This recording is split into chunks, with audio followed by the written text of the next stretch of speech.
வார்த்தை கட்டிக்குது. எங்க அப்பா பீஸ் கிட்ட கொடுக்க போறான்னு எப்படி கேக்குறீங்களா? நீங்க பிறந்த எங்க அப்பாவுக்கு எங்க அப்பா போனியா கேக்குறா? யாரு போய்க்கிறாங்க? நீ யாருக்கு பிறந்த? ஆனா நீ யாருக்கு பிறந்த? நான் எங்க அப்பனுக்கு பிறந்தேன். உங்க ஆத்தாக்கு பிறக்கலையா? எங்க ஆத்தா தான் பெத்தா. உங்க அப்பனுக்கு பிறக்கலையா? எங்க ஆத்தா ஊர்ல விட்டாங்க. எங்க ஆத்தா தான் பெத்தா. இப்படி சொல்லு, அப்படி சொல்லு. யாருக்கு நீ பிறந்த? எங்க அப்பனுக்கு பிறந்தேன். அப்ப உங்க ஆத்தாக்கு பிறக்கலையா? ஆத்தா தான் பெத்துச்சு. ஆத்தா தான் பெத்துச்சு. 10 மாசம் வந்து பெத்துச்சுல. அம்மா தாயா பிள்ளையா இருந்தாலும் வாய் வருது. 10 மாசம் யார் சொன்னா? எங்க ஆத்தா. உங்க ஆத்தா தானே. அப்ப உங்க அப்பனுக்கு பிறக்கலையா? எங்க அப்பனுக்கு தான் பிறந்தேன். ஏன்னா இப்பதான் 10 மாசம் உங்க ஆத்தா சுமந்துச்சுன்னா எப்படி உங்க அப்பா?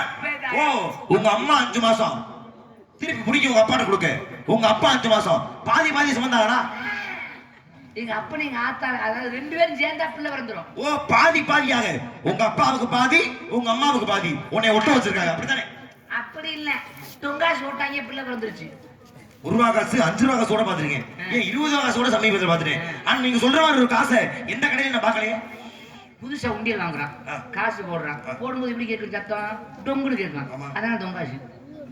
ஏய், இதுக்கு இது ஒரு விளக்கம் வரா? ஐயா, உங்க தாய்க்கு நீ பிறந்தல? உங்க அம்மா என்ன எங்க சுமந்து சொன்னீங்க? காலத்துல சுமந்துச்சா? வயித்துல வந்த ஒரு பொருள் இருக்கு, ஒரு இடத்துல வைக்கிறோம். எங்க இருந்து இருப்போம்? பொருள் வச்சோம்னா வச்ச இடத்துல தான் இருப்போம். எங்க இருந்து வந்த?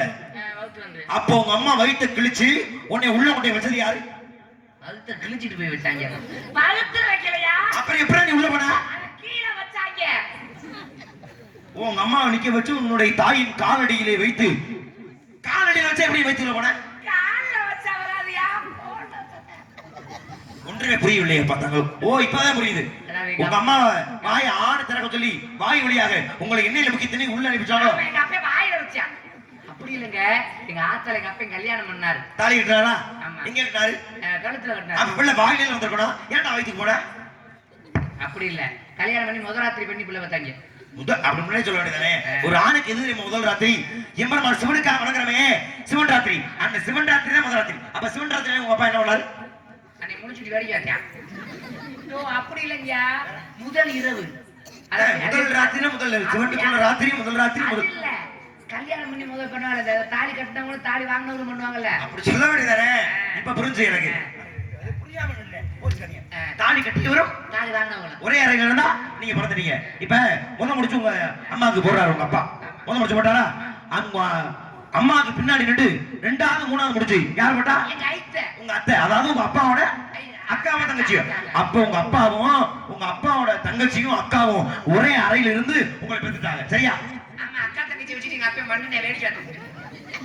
தாங்கள் தானே கூறினீர்கள் தாலி கட்டியவரும் தாலி வாங்கியவரும் ஒரே அறையில் இருப்பதாக. சுருக்கமா சொல்லிடுறேன். சொல்லுப்பா. எங்க ஆத்தா எங்க அப்பா கட்டிட்டு வரும்போது எங்க ஆத்தா வீட்டுல இருந்து சீதனம் கொடுத்து விட்டாங்க. என்ன? சுருப்பை. சரி. அந்த சுருப்பையில எங்க அப்பா சில்லற காசு போட்டுட்டே வந்தான். சரி. சுருப்பை நிறைஞ்சிருச்சு, பிள்ளை பிறந்துச்சு. நீ சுருக்கு பை தான் சொன்னியா இல்ல வேற எதுவும் பைய சொன்னியா? நல்ல வேலை, அடுத்த காசு போட்டு வந்தானே இல்ல ஏற்கனவே போடணும் முடியாது. புரியுதமா சொன்னீங்க பத்தியில வாழ்த்துக்கள். இவ்வளவு நேரம் உங்களுக்கு ஞாபகம் என்னமோ? எனக்கு ஓதமெல்லாம் கிடையாது, நல்லா தான் இருக்கு. டேய், இருக்குன்னு நான் சொன்னா ஞாபகம் என்ன பேர் என்ன? என் பெயர் வீரத்தேவன். படத்தை பாருங்க. இல்லையே பார்க்க மாட்டேங்க. என்னை பார்க்க சொல்றீங்களா? நியாயமா இருக்கா உங்களுக்கு? இதுதான் பாக்குறதுக்கு. சரி, மகிழ்ச்சி. இல்ல சோறு சத்தம் கேக்குது. சொன்ன கிரிச்சிருக்கிய. தள்ளி போய் உடுக்குடி சோடு சடச்சடன்னு கேட்க முடியுது. டேய், ஒண்ணு கிடைக்க சொல்ல கேட்டுச்சனே. ஆளு சோறு கிடைச்சே. என் தங்கை வள்ளி. ஏன் இவ்வளவு ஆக்ரோஷம் எதுக்கு உனக்கு? என்னை விட பேச்சாற்றல் மிகுந்தது. அப்படியா? உடஞ்சா பேசி ஜெயிச்சு. நம்பலாமா? உடஞ்சா பேசி அது ஜெயிச்சு. நடக்குது. ஆனா அதுக்கு முன்னாடி இன்னொரு சத்தம் கிடைச்சேன். அது யாரு?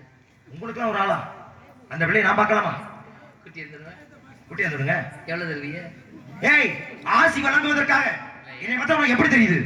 மண்ணாசை, பெண்ணாசை, பொன்னாசை, ஆசையும் அறவே வெறுத்தவன். மூணை அறுத்து விட்டீங்கன்னா எப்படி செய்வீங்க? மூதேவி, மூணை அறுக்கல, ஆசையும் வெறுத்து விட்டேன். ஆனா என் ஆள் வந்தது குனிவா செய்வீங்களா? கண்டிப்பாக. ஆசீர்வாதம். ஆமாப்பா, என் காலில் விழுந்து வணங்கினால் ஆசைகள் செய்வதுதானே என்னுடைய தலையாய கடமை. நல்லா செய்வீங்கல்ல. நீங்க அந்த பிள்ளை ஏத்துக்கிற மாதிரி நான் செய்யறேன். சந்தேகமே படாதீங்க. அழைத்து வர வாக்கா. நாராயணா. சாராயம் கேட்கிறாரு. நாராயணாவா? ஒருவேளை அந்த பிள்ளை ஒரு சாராயத்தை பொருள் செய்யறாரான்னு பார்த்தேன். ஆமா ஆமா, முடிஞ்சு கத்தோட